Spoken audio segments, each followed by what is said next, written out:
result. Anybody want to tell me what this gram stain result is in the middle?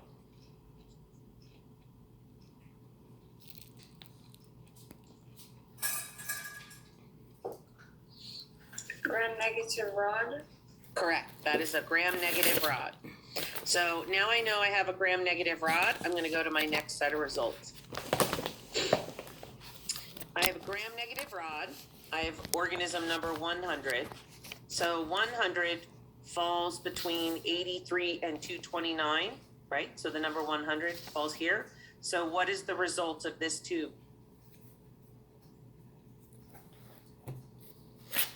What's this tube result, right? So 100 is in this range.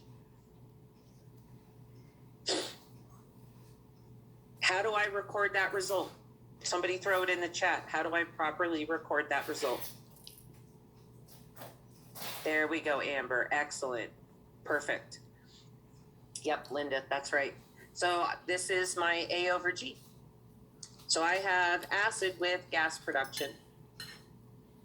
So you're going to look for your unknown number, the number of your unknown, look for it in these ranges here.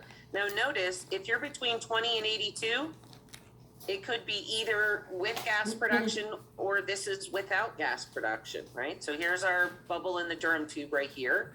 This one has no bubble. So this is A over G.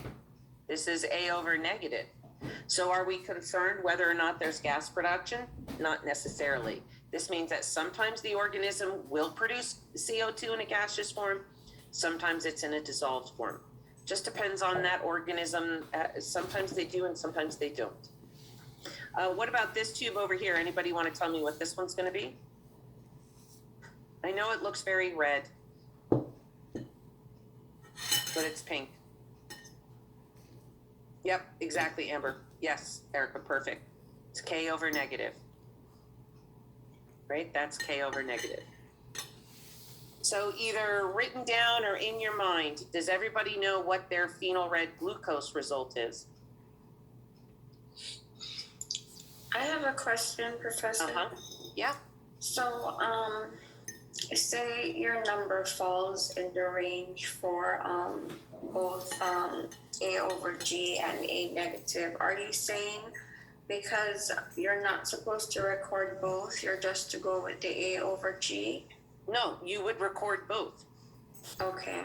You would record both, sure. Okay. Mm-hmm. So everybody here's got their phenol red result for their unknown, their glucose. This is phenol red glucose.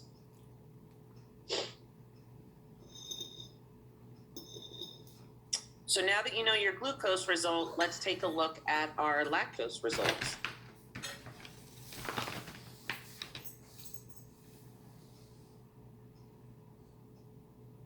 So here are the phenol red lactose results. Now, yes, it's the same picture, but we have different ranges down at the bottom. So I have, I remember I was using the number 100. So the number 100 falls in this range, but does not fall in any of the others. So this again is A over G. We know that this is A over negative, and this is K over negative.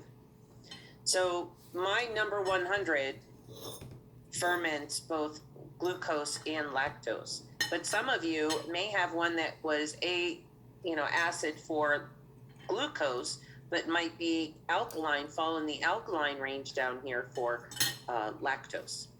And that would mean that your organism is capable of fermenting glucose, but cannot ferment lactose. Some of you may have had negative for fermentation on both sugars. You had a non-fermenter. So is everyone able to determine their result on their phenol red results for their glucose and their lactose? So if anybody who does not know how to record the results for their glucose and their lactose.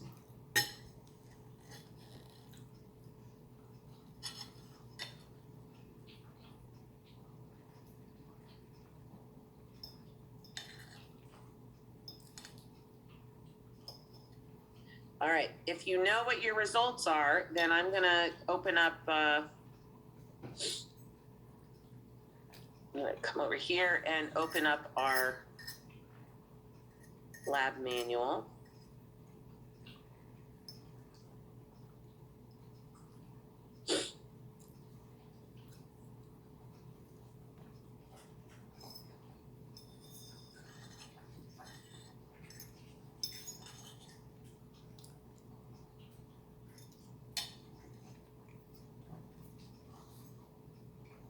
So now that we all have our phenol red results and our gram stain results, I'm going to come down to our table. There we go. Here's our table. Now, remember, I'm going by the one that I recorded. So I had number 100. 100 I knew was a gram negative rod. So I already know that it's got to be one of these organisms, because these are the only organisms on my table that are gram negative rods. Okay, so here's my gram stain result. They're all gram negative rods. I look at my glucose result. I was positive for fermentation in glucose. My tube was yellow. That's all I'm concerned about it, because you notice over here they have positive when this is with gas or without gas. So I can't, gas production